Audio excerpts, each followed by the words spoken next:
What's up, everyone? This is Jenny Westerkamp, and this is the DICAS tutorial, which is going to take you through all the different sections of DICAS, and I'll just be sharing my screen with you so you can kind of see how you fill this all out. Throughout the tutorial, I'll be highlighting some areas that people make common mistakes and also share some strategies on the best way to fill out certain sections. I will say as a disclaimer, you should always read the entire instructions on DICAS and make sure that you fully understand this. I think that this tutorial won't be able to address every single rule, but it's going to address the common ones and kind of give you just a better introduction into DICAS, and then you can read the full instructions and complete it with those resources. So I'm going to go through each section, and we will get started in just a minute. All right, here we are in the dashboard of DICAS. This view is going to be very, it's going to haunt you, is what I'm trying to say. This is kind of where you're going to go when you log in. It'll take you right to this screen, and you can see all the different pieces of the application here in the application checklist. You can come over here for the status for things like the GPA calculations, your transcripts, designations, references, payments. A lot of that stuff won't be complete until the very end, but I like to use the transcripts one. That's kind of important to where you're monitoring that to see if they're received or not, and same with references. So over here you have just your profile information, this view application unformatted. I'll tell you about that later, and some messages. So if DICAS has any announcements, they'll send a message to all the users, and they'll be housed in that section. Here's the instructions that I was talking about, where you want to read the entire document here, which will open up and kind of show you all the different sections. Again, read this. This is very important. I don't know why you wouldn't read the instructions, but again, a reminder that it's very important to read everything. All right, so let's just get started with the easy stuff, and we'll start here with the contact information. Pretty straightforward, probably the easiest section of DICAS. Some people, they will just put the same address here, which is totally fine. The one thing I suggest is to spell out your address. So for example, my home address is, South Stewart Avenue. So I spelled out everything there. And I think that just looks nicer and is more professional. So then I can fill out the rest of this, and you can kind of see it. Very easy to do. So I have current address and then permanent address. You can check here if it's the same, no problem. Some people put their college apartment and then their parents' home in the permanent, for example. Totally up to you. And then down here is phone and email. Now here's a pet peeve of mine. Some people will fill out all three of these with the same phone number, but that is not correct because it can't be all three of these things. So most of us now, we have cell phones. So I say just fill out the cell phone and leave the rest blank. Otherwise, I do think it looks pretty silly.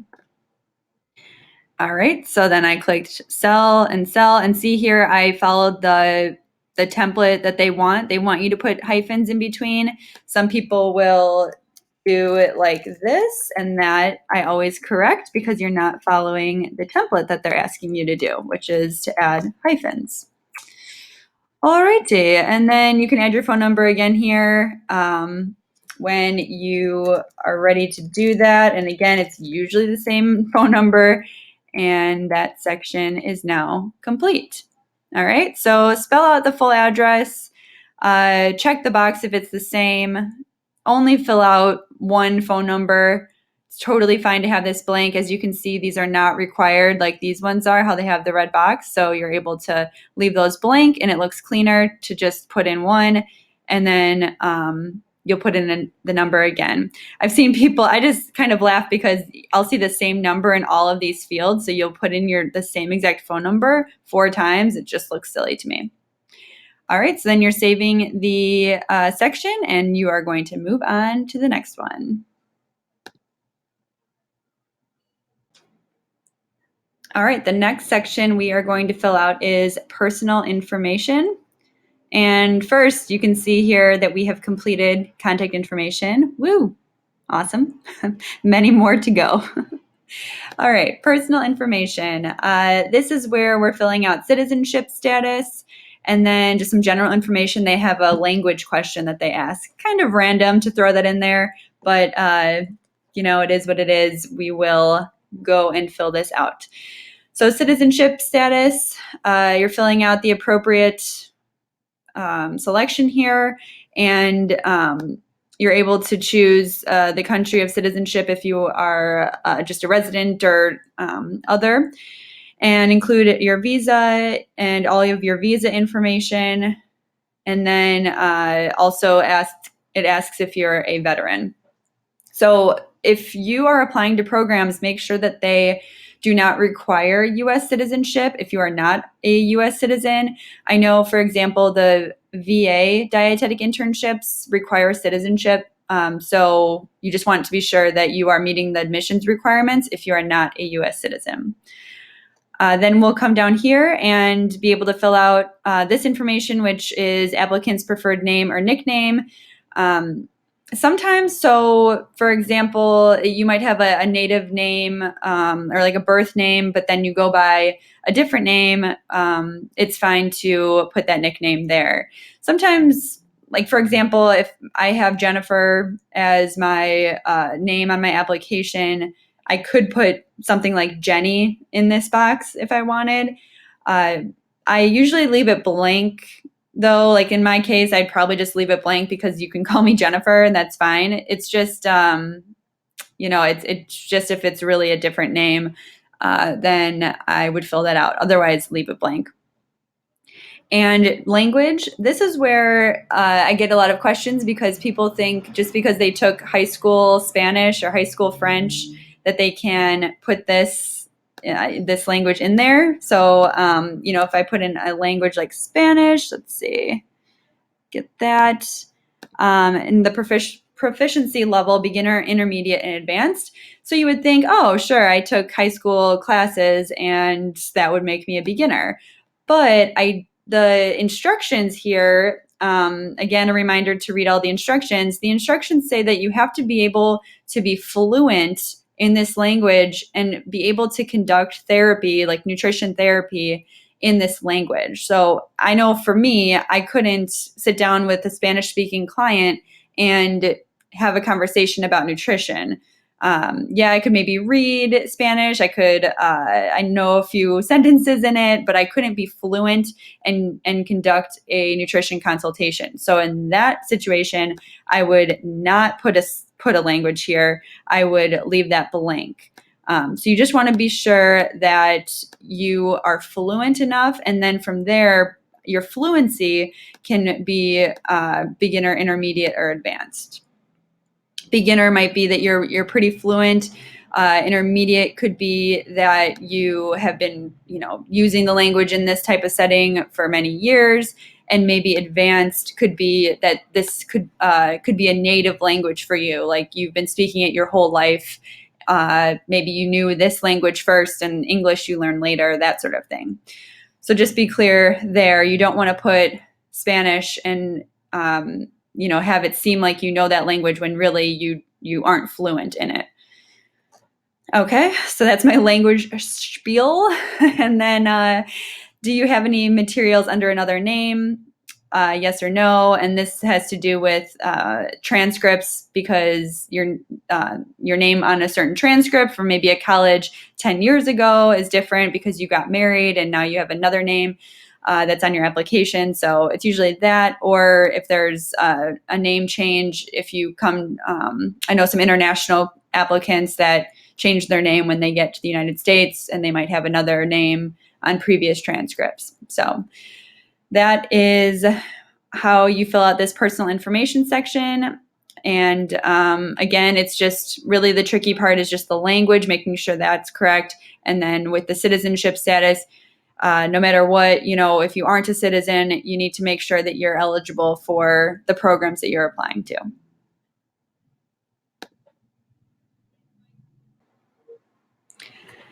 Now the next section is background information, and this can get a little crazy.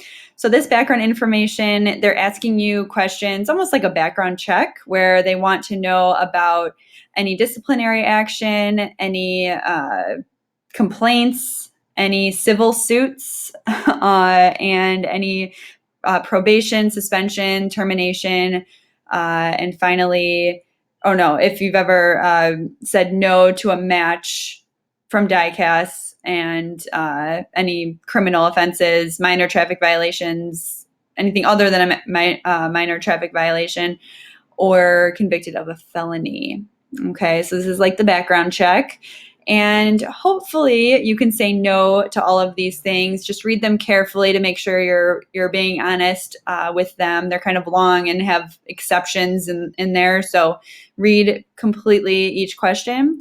Hopefully you can say no to all of these things. But if you have to say yes, which for example, let's just say we'll say yes to this one here, which is, have you ever been put on probation, suspended, terminated, or asked to resign by a graduate or internship training program, practicum site, or employer?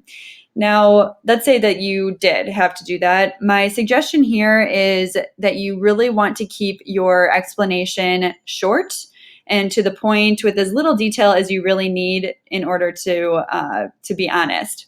So you see that the max is 3,000 characters, but I would say 300 characters is probably better, 1 or 2 sentences. And again, you still have to be honest. You can't really withhold something that is necessary to explain this. However, you don't need to elaborate on every single detail if it's not necessary. Since this is kind of a negative thing on your transcript, you want it to be short and sweet as opposed to take up a lot of time and a lot of characters to explain. You want to just almost like ripping off a Band-Aid, just make it to the point and get it over with and move on from there. So again, read through these questions completely. If you have to say yes and you have to elaborate, keep it short and simple. And once you're done with that section, then you can go ahead and press save and you will be all set. Now for match information, this is the computer match information, which is awesome that this is even a section on DICAS. It actually was not a section maybe a couple of years ago. They've just added it within the last year. But this is where you enter in your computer matching information from D&D Digital. So the best thing about this is that it makes people register for D&D Digital because you need to enter your D&D Digital ID here. This is good because some people would forget that you had to do computer matching registration and rank all of your programs. So then, if you didn't do that, then you wouldn't even be eligible for a match. So now it's in DICAS as well as a reminder to say, hey, go fill out your computer matching and prove that you did that by entering your digital ID. So you can go ahead and enter that, which is usually it is a 8-digit code, and you will be able to do that. Now it says here, if you are applying exclusively to programs which do not use D&D Digital, check here to complete this section. So that does happen. There's maybe just I don't even know. I think maybe about 10 or so programs, or maybe there's a pre-select that doesn't go through computer matching. But if that's the case, then you would leave this blank and then check this box and save it. Otherwise, you fill out the number, you leave this unchecked, and you can save it.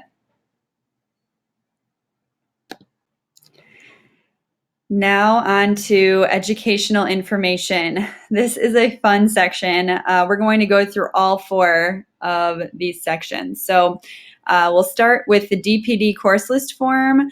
Then we'll move on to the colleges attended, where you enter in every single college that you've been to. Then we'll add sessions and coursework just for DPD courses, and finally add in any test scores. So first, DPD course list form. This is a form that is provided by your advisor of your DPD, and it's the same form. Every program has it. It looks the same. It has a DICAS logo at the top, so that's how you know that it's the official form, and your advisor will give that to you. When they email that to you or send you the link, what you have to do is just upload it. Well, first save it to your computer and then upload it to your to this section here. So choose the file and then upload it. So that's very important to add. This is more of a new section that they've added. They used to have you put this into the supplemental section of DICAS and program designations, but now they've made it its own separate thing because people were forgetting to put it in there, and I'd have to, tell every single client, you forgot the DPD course list form. So now it's its own section. This is a great update from DICAS, and it's super easy to fill out. So again, ask your advisor for this. They will have the document that you need. And I would ask them sooner rather than later, since they might be busy closer to the deadline. So this is something you want to get done right away. All right, so now let's go back to colleges attended. And this is where you're entering in every single college that you went to, even if it was like a community college, or if it was a study abroad somewhere internationally and you had a separate transcript for it, that you need to enter. So when you go and add a new entry, this is where you're able to add in the college, all the information, the degree information, and the GPA, which is coming directly off your transcript. The thing here is you can only have one DPD college, and then you can have multiple other college types here. So your DPD college is where you're getting your verification statement from, and that will be what you designate as DPD college. So you fill this section out. The only confusing thing sometimes is it will, depending on what you chose, like if you chose other college, then it will have you kind of fill out things, and things will change as you fill out different sections. But just follow along. Like for example, for other college, it's allowing you to choose undergraduate or graduate. But then if it's DPD college, then it doesn't allow you to check undergraduate or graduate. So that's actually normal, but just kind of a weird thing that throws people off. So DPD college, you can't check those two things, but if other college, then it becomes required and you can check those things. So that's probably the one thing that messes people up in this section. Otherwise, it's pretty straightforward. The other thing to keep in mind is, let's say it's a community college and you like the one I went to was College of DuPage. Okay, so I went to College of DuPage 2 different summers, once after my freshman year, once after my junior year of college. So in this case, I wouldn't enter it twice. I would just enter the first semester I was there, so like May 2006, and then the last time that I was there, which would be August 2008 or something like that, or 2007. I don't know, but yeah. So you're just doing the full range, even though you stopped and started, stopped, started, stopped, started, stopped. So you're doing the full range there. And yep, the rest of it is pretty self-explanatory, and you have to put in exactly what is on the transcript for your cumulative GPA.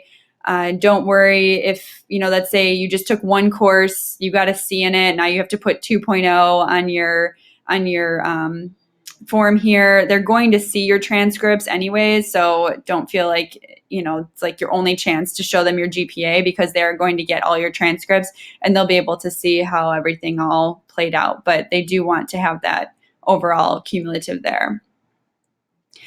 All right, so that's colleges attended. So you're going to press add new entry for every new college. And again, it's every single one that you've been to or that you're currently in. And once you do that, you will be able to add in the session and coursework, which it's not letting me. So I will come back to this once I've filled it out. All right, so I added the colleges and just made up some dates here. Makes me seem younger than I am, which is fun. So I'll show you. You can actually edit the entry here, so you can see this is my DPD college, University of Illinois. I wasn't able to choose undergraduate or graduate. I just did my start date and end date. I entered in my degree information, my major, whether it's in progress. If it was in progress, I would say degree planned. If I finished it, it was degree awarded when I got it. And you have to enter NA if you don't have a second major or a minor. And if you double majored in something, you can enter it here.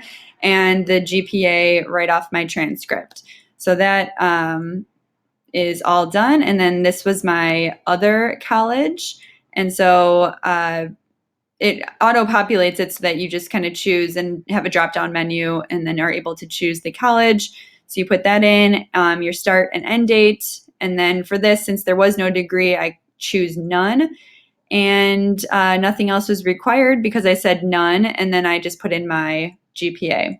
And so that is entering the colleges. Now, here's the fun part, is you have to come here to the transcript form column, and in order to order your transcripts, you should be clicking this button, which will then populate a document transcript form that will populate your DICAS ID and the university information or the college information, and you give that form to your college or university in order to get the transcript. Okay, so this is something I've definitely seen people forget to do this, and it all still works out. The transcript gets to DICAS, but it is nice to do this because it does expedite the process, and it has information on there with the registrar of your schools where they can follow the instructions. It has the address of DICAS, and they know exactly what to do in order to get these transcripts mailed to DICAS and uploaded into your application. So again, you just kind of click on these, and so you'll have to do that for every single college attended that you have in this section.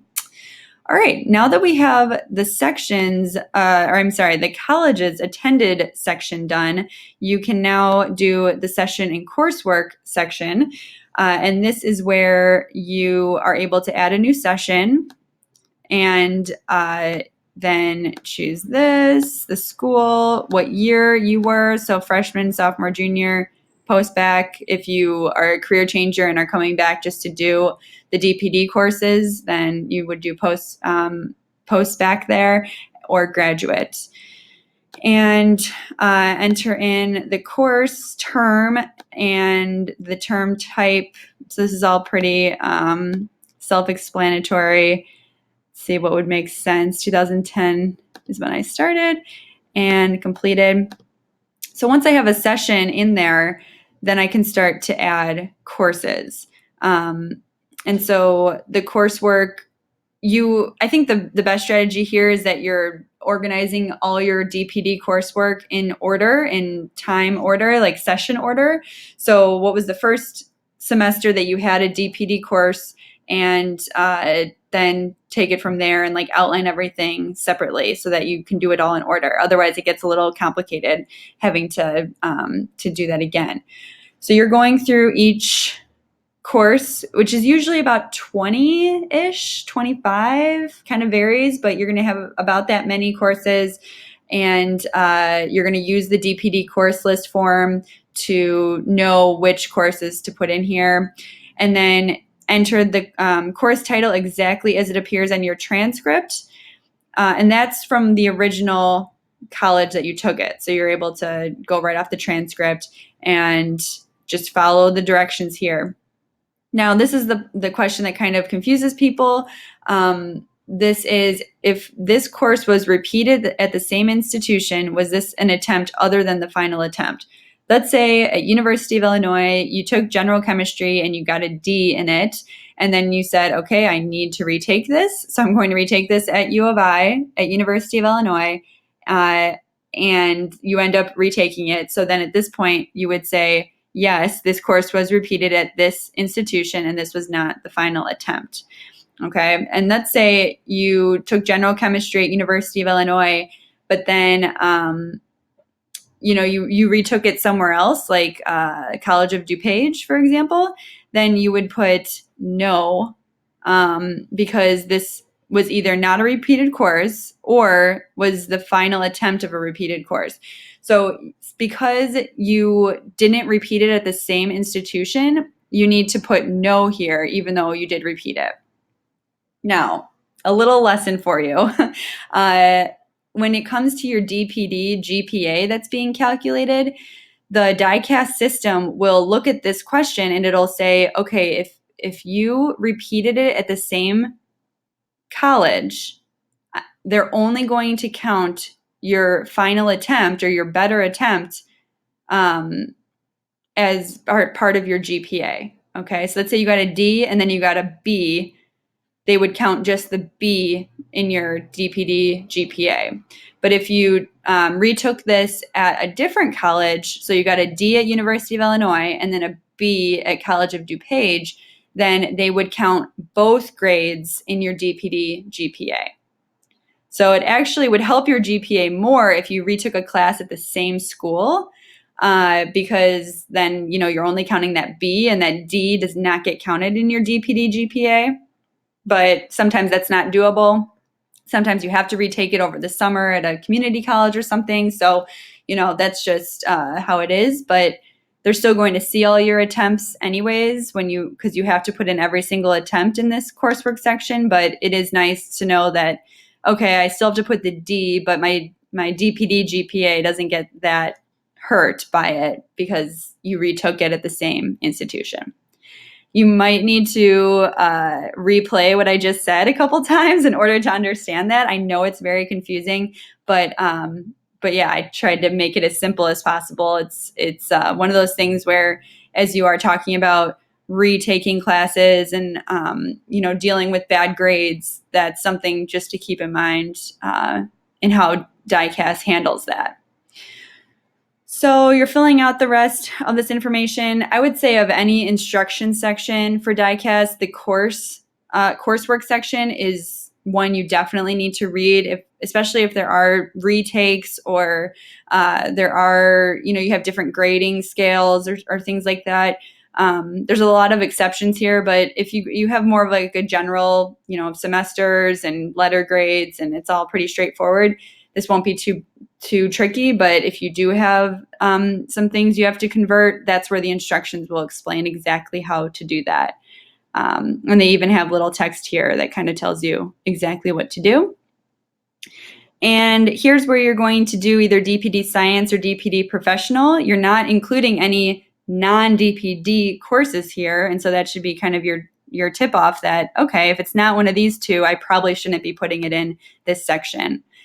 And finally, here's some special classifications. This could apply, for example, I think I had like an English class that was a DPD course, but I took it in high school. So I still put it in as a University of Illinois course, but I made sure they saw it was advanced placement, which means I did it in high school.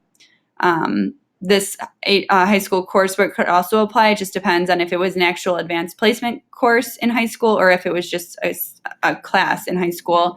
And you can determine that. And you can also ask your advisor because they'll be able to interpret for you how the college interpreted it when they gave you credit for that. All right, so you're doing that, like I said, maybe 20 to 25-ish times. It can vary. You're going off of your DPD course list form. To do that, you're only putting in DPD courses, and you can, before you even start this section, you can outline the session and the DPD courses you took in that session and kind of outline it like a timeline so that you can just go through from your earliest to your most recent coursework, and it's very organized in order when you're doing that. So then going back to the sessions and coursework, so you are completing all of that. And then the last part of the educational information is tests, which is your GRE or your TOEFL, and that you're just simply choosing whichever one it is, adding the new entry, and then entering your information there. You can enter multiple attempts of the GRE or even your most recent one. I always vote for the most recent one. You don't have to put in all attempts in that section. Okay, so that is the educational information. Probably the most time-sensitive piece there is getting your DPD course list form from your advisor, and then in colleges attended, making sure that you request those transcripts early on so that DICAS gets those and they can upload them. And as they upload them, they will update this section, which is going to say if they received them or not. So you should have, let's say you put in 5 colleges attended, you should have 5 transcripts that are received. And that is that. Do this early. This stresses people out because sometimes there's a huge rush for transcripts at the end of the application season, and it'll take DICAS a few weeks to upload them. So people just freak out, like, did they get them? I don't know. And they call and all that. So you can do this transcript section as soon as you're done with your the semester before you're applying, right? So let's say you're applying in February, you can request your transcripts at the end of that fall term, which usually ends in January or December. So like December, January, you should be ordering your transcripts because those will be the most updated ones for applying for February. And all your other courses will be in progress anyways in February, and you don't need to have that semester. So December, January is kind of like ding, ding, ding, order transcripts once that fall semester is final. So that is a transcript story. And next we are going to move on to the DPD program information. This is where you are filling out the section that, so your DPD advisor can review everything. And we'll just show you what that is. It's very simple, where you fill out their contact information and then declaration of intent or a verification statement. Declaration of intent means that you are declaring that you intend to finish your DPD courses. And if it's verification statement, that means that they are verifying that you completed your DPD courses. This varies. It's up to, whichever situation you're in, but you're able to just select which one they need to choose, and they will know what to do after that. With this declaration of intent, what will happen is they will say what courses you're in progress of doing, and just to show that you will complete the DPD courses by the time the internship starts.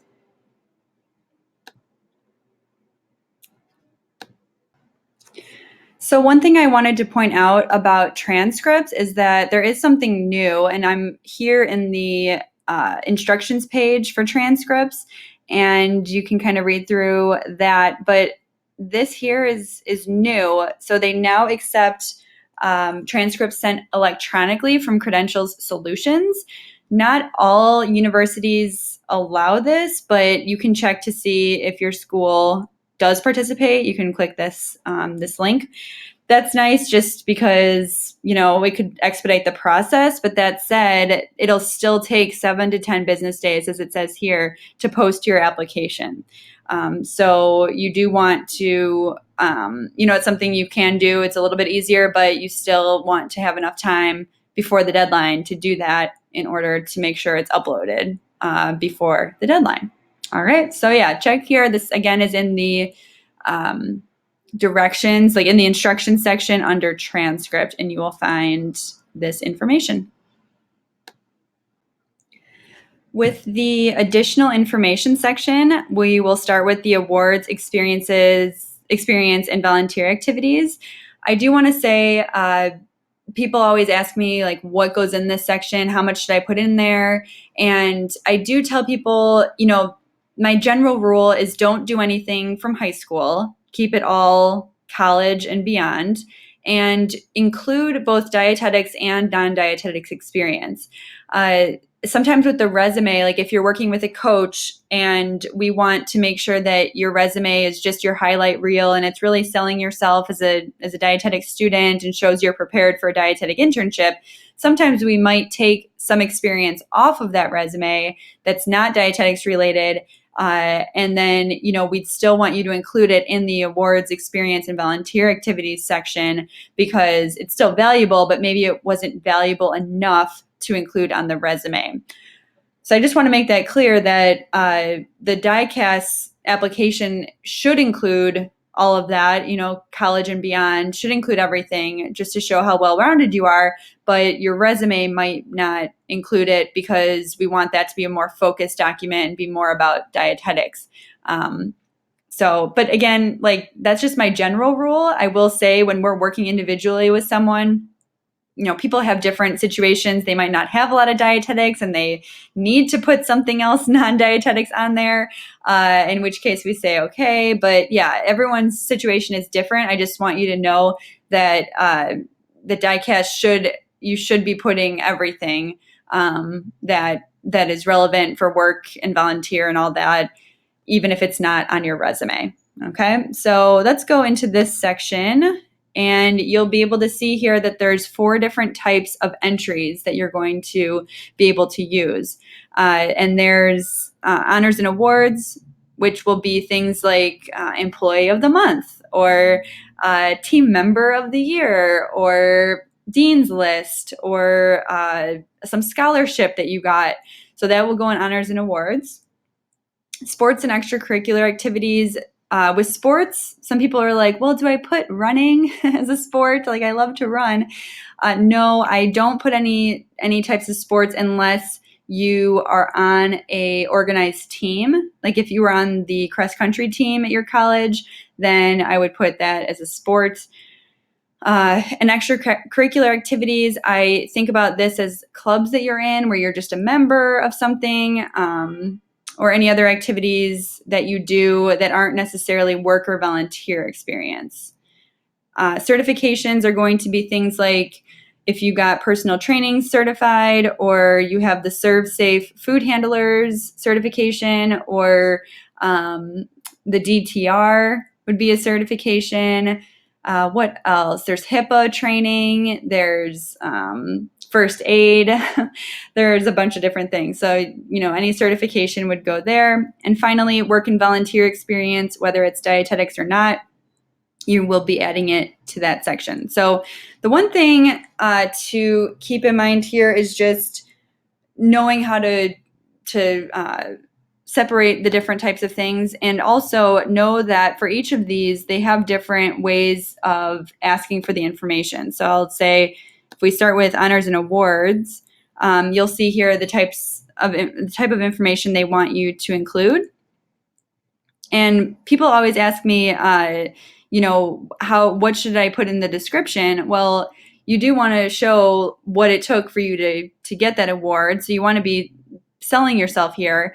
And also, I love when people just do full sentences for the award as opposed to phrases. I think it sounds so much better to say full sentences when you're describing the award. And this is an interesting call out that they have here. It says list each honor or award only once. So for instance, if you were on the dean's list for more than one term, list that only once, and then in the description of the award or honor, specify the terms when you received that honor. This is great. I love that they added this. This was not here in previous cycles. And I would agree that this is the best way to make it so it looks organized as opposed to putting Dean's List in 8 times separately. That looks obnoxious. So you're able to use this space to clarify when you received it. Love that. So that is how you would fill in honors and awards. And I love full sentences in that text box as a way to fully explain why you got that award. All right. And then for sports and extracurricular activities, you can see that you're able to enter the name here, the description, and then the start and end date and the number of hours per week. you'll soon see the difference here between work and volunteer experience is that work and volunteer experience will have you put in supervisor information, which is going to be a little different, and it'll ask you to explain your responsibilities. So when you're thinking about, well, what's an extracurricular versus what's a volunteer, you can think, well, did I have a supervisor in that volunteer position or not? And, if not, then maybe it goes as an extracurricular. Something that this could be is going to FNCE could be an extracurricular activity. Joining a club where you're just a member, you can just define the club and put that there.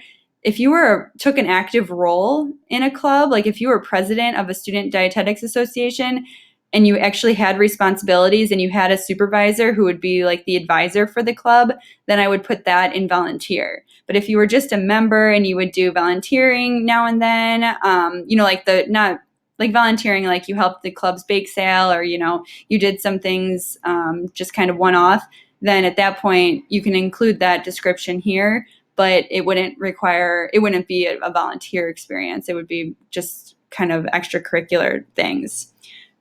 So that's what the sports and extracurricular looks like. And then the next section is going to be certifications. And that is, again, first aid, serve safe, personal training, DTR, all that stuff.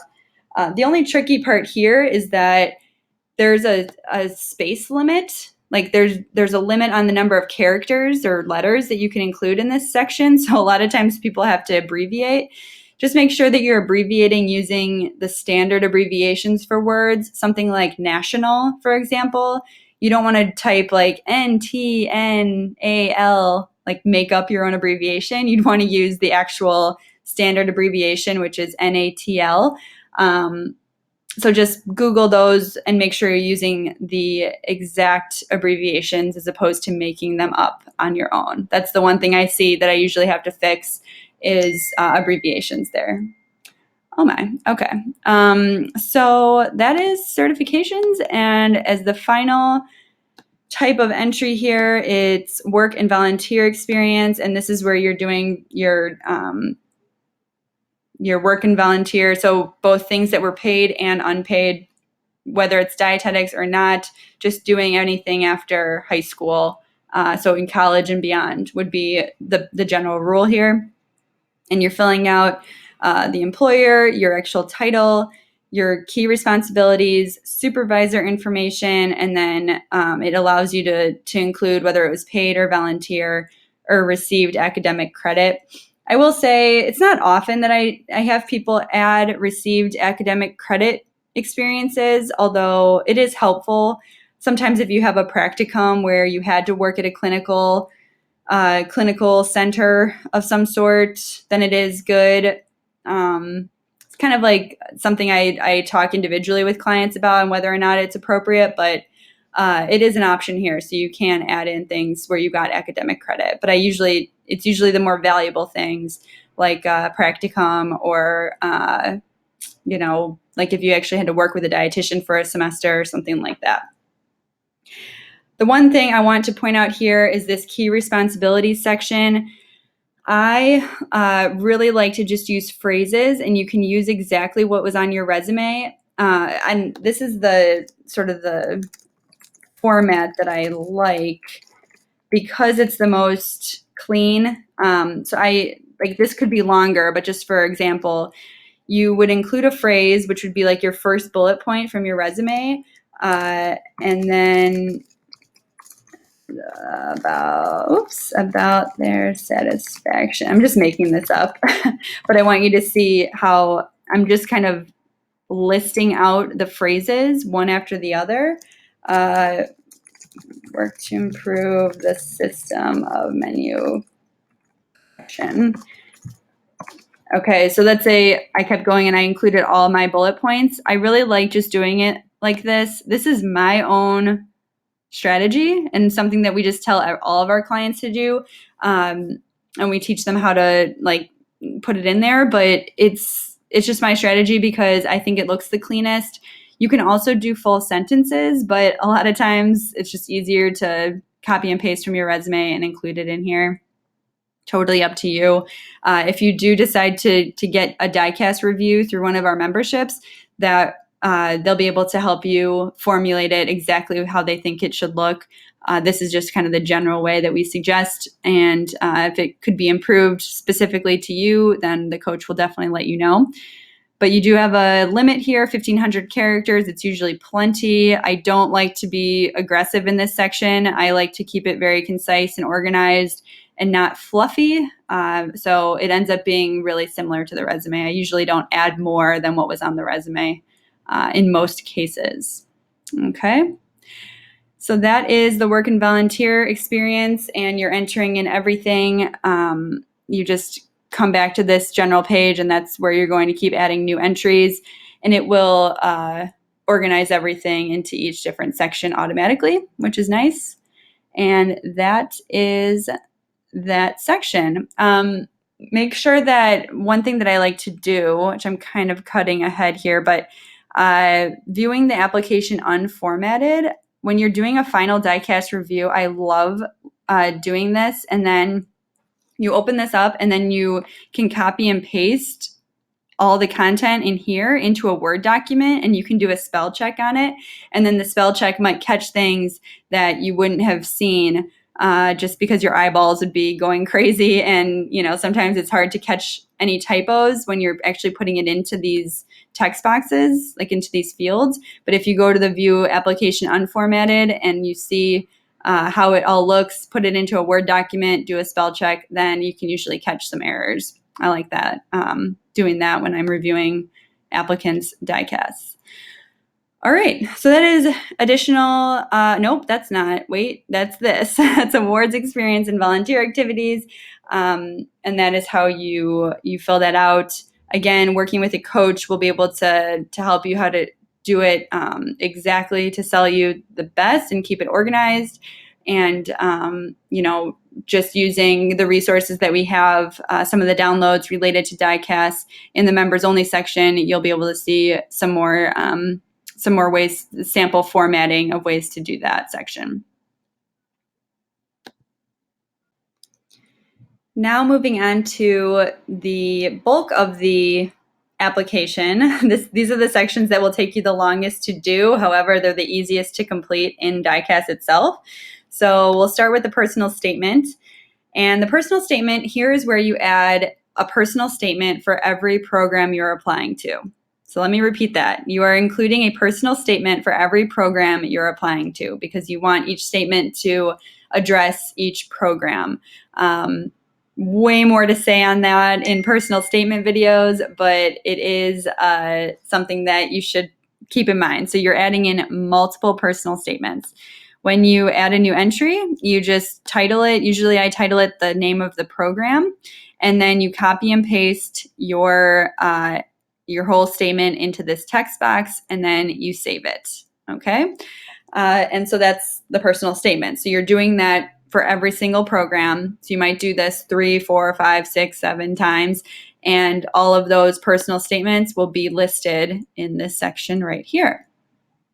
Okay, that's personal statement. And then resume, you actually just put one resume into your DICAS application. You save it as a PDF. I love saving it as a PDF. You see right here because it holds your formatting, keeps your formatting stable, whereas a Microsoft Word document formatting might get messed up when you upload it. PDF is the way to go. So you save a PDF version to your computer, you choose file, select that file, upload it, and you are all set. I like to test the link that shows up when you upload it. You just test that link to make sure it opens correctly, and that is that. Plenty of things to say about the resume, but not for this DICAS tutorial. But yeah, that's how you would upload it into DICAS. And then references. References are interesting because you can actually upload as many references, or you can send as many reference requests as you want, but you can only use up to 4. Okay, so let's say you just have a bunch of people, maybe you have 7 people you want to ask.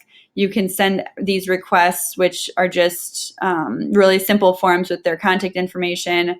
They then will get a automated email from you through DICAS that will say, hey, Jenny wants you to fill out this reference. And then they have this link to go fill out a ranking section, and then 2 text boxes they'll get one that says talk about the person's strengths, and then another that says talk about their weaknesses or areas to improve.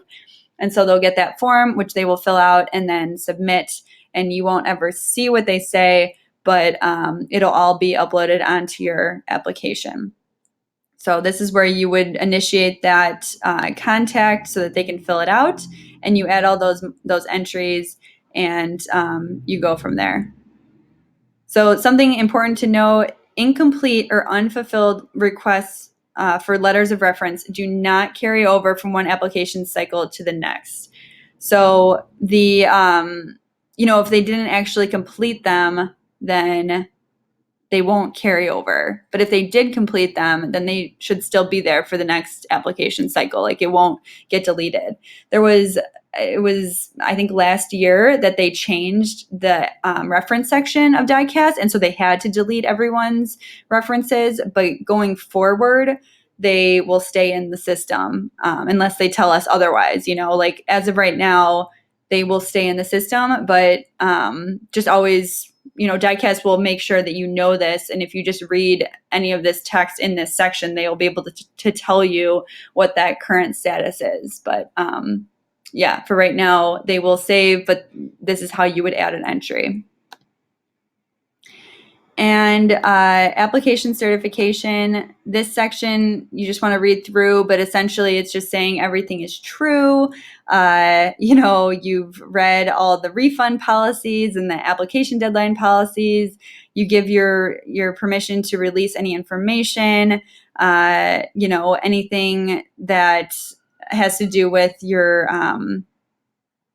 like you could get your match taken away from you, or like if you fail to maintain satisfactory scholastic standing for the work in progress. Like if you fail a few classes, they might say, well, we won't take you even if you got matched. So those are all things you have to agree to, and then just enter your name and the date and click save, and that's all set. There are instructions if you want to understand that section even more, but for the most part, it's pretty straightforward. Don't really have to think about too much there. Just enter your name and date. So that's the additional information section, and we'll finish up with the actual program designations. I have to add a couple things, some dummy statements and resume, and then I will be able to finish up with the program designation so you can see how you pull everything together. So now I'm in the program designation section, and that is where we designate the programs that you're going to be applying to. Right here, you will see add new entry, kind of hidden up here. And so you'll be able to click that and then be able to find the program that you want to apply to. And you kind of go through this drop-down menu situation. It'll just show the programs that are complete, that are doing computer matching for this application round. So I know 2 that are. The first one is Priority Nutrition Care Distance Dietetic Internship. So when I do that, now this is what everyone forgets. Oh my gosh, just because it's like kind of hidden, this is right here. This line is where you have to choose the personal statement. If you don't do this, you can actually do it on another page. I'll show you how it looks, but here's where you would enter the personal statement that you input. And so I would put the Priority Nutrition Care and hit apply, and then I would save it, and that will then show up right here. Now, see how it says the personal statement? So you chose which one that is, and you put that there, and then this is where you would add or edit references. So I added myself as a reference, which you could not do, but let's say it was whoever you enter, and usually there'd be 3 here. I just input 1 for the sake of showing this, but you would have your 3 that you would check, and then you would add them to your program right here. See how that shows up? So you'll end up having 3 names right there. So you have your personal statement selected, you have the references you're going to use selected, and then you have the program information. And this section here is where you can include supplemental information. Now go to the program's website, and when you look through the application process, it will say if there's anything you need to upload here. Typically, you don't have to upload anything, but sometimes you do. Sometimes there's like a 1-page form or a preceptor form or some other thing that you need to add, an additional essay, for example. So that's where you would be able to do that. You just hit the plus button, and then you can upload. You have to combine everything into one document, but then upload that document right here. And that would get attached to just that program. So that program would see the supplemental information. Now I need to add one more so you can see how this works here. So I'm going to do the other Massachusetts one. Wellness work days. So, okay, they have full-time or part-time. So I'm going to say part or full-time, and I'm actually not going to choose the personal statement. Let's see what happens. And this is what people do. Hello? Did I do it? Let me try again. Maybe that's interesting. Little glitch there. Let's see if it was because I didn't select something. Yeah, maybe that was it. Okay, cool. So they kind of corrected that. So you do have to select that personal statement. So I will do that right here. So I have my wellness workdays personal statement. I have that checked. Save that. And I'm so confused. Okay, there it is. So it looks like it worked. Sorry about that, but there's the nature of DICAS. We just kind of have to work with it. So you see now how there isn't a personal statement there. So it kind of worked that first time, I guess. But when you click on it, then you're able to just use this other widget and add your personal statement and save it. Okay, so there's multiple ways to get that personal statement on there, but so many people forget to do that, that little section, because it's not required when you first initially designate the program. So you just want to know, okay, I got to do that and make sure it's complete. So then I would add my references here. Again, any supplemental information here, and that is a complete program designation. And then you'll see that the designations, it'll count them up and give you the fees that you need to pay. Okay, so that is set. Now, once everything is totally perfect in there, you will be able to e-submit. Okay, you can actually e-submit even if your references are not complete. Although that's not ideal. Ideally, everything should be complete, but it's not necessary. Like if you want to turn it in early, but your reference can't get it done until the day before the deadline, you should just submit it. But yeah, you are able to e-submit. And when you do that, people like freak out. Oh, okay, it's missing information. But when you do that, you will go to a payment screen. And the payment screen is what will really finalize your application. So I will show that in the next clip as I totally complete my application so that I can go and do that. Well, it turns out that because I'm not a DPD director, I cannot complete this information.